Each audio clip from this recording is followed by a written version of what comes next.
Serial killer Navalsinh Chavda વિરુદ્ધ વધુ એક ગુનો દાખલ થયો હોવાનું સામે આવ્યું। રાજકોટ ગ્રામ્યના પડધરી પોલીસ સ્ટેશન ખાતે આઈપીસીની કલમ અંતર્ગત સિરિયલ કિલર નવલસિંહ ચાવડા અને જીગર ગોહિલ નામના વ્યક્તિ વિરુદ્ધ ગુનો દાખલ કરવામાં આવ્યો।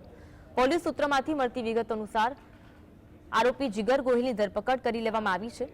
ગુરુવારના રોજ રાજકોટ જિલ્લા પોલીસ વડા હિમકરસિંહ દ્વારા પ્રેસ કોન્ફરન્સ કરી સમગ્ર મામલે સત્તાવાર રીતે માહિતી આપવામાં આવી। ઉલ્લેખનીય છે કે તાજેતરમાં મોરબી જિલ્લાના વાંકાનેર સિટી પોલીસ સ્ટેશન ખાતે નવલસિંહ ચાવડા સહિતના વ્યક્તિઓ વિરુદ્ધ નગમા મુકાસમની હત્યા મામલે ગુનો નોંધવામાં આવ્યો હતો।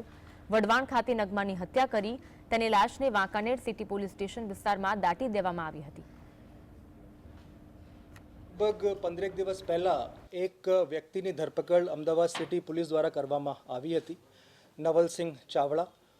એમના સ્ટેટમેન્ટમાં એ વ્યક્તિએ કુલ 12 જેટલા મર્ડર્સ કરવાનું કબૂલ કર્યું હતું, જેમાંથી 3 લોકો જે હતા એ રાજકોટના હતા।